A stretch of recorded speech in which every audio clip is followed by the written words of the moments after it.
Секој четврти ден се случува по едно сексуално кривично дело.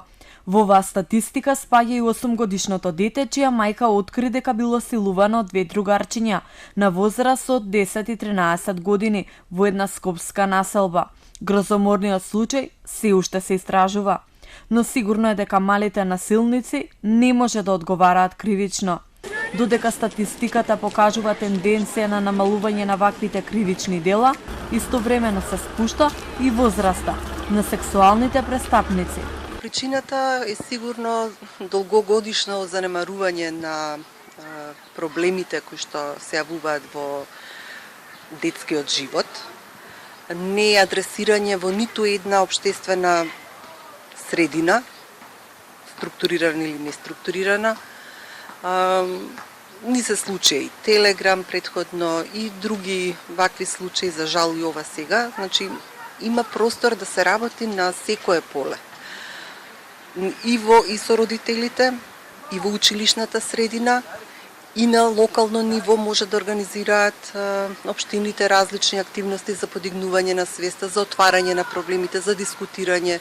За намалување или искоренување на овој проблем потребно е повеќе работа со децата, уште од најрана возраст. Образованието е клучно.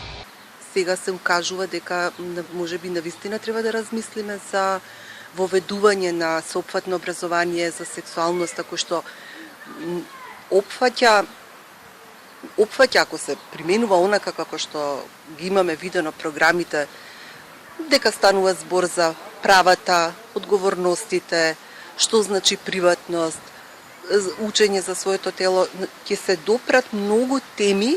Според статистиката на МВР, последната деценија речиси секоја година троцифрен е бројот на кривичните дела против половата слобода.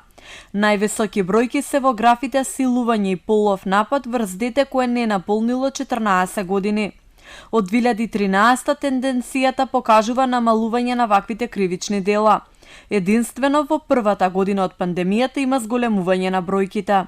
Во првите 3 месеци од 2023 имало 10 силувања и 3 полови напади врз деца. Од друга страна се зголемува бројот на кривични дела поврзани со половата слобода на децата преку интернет.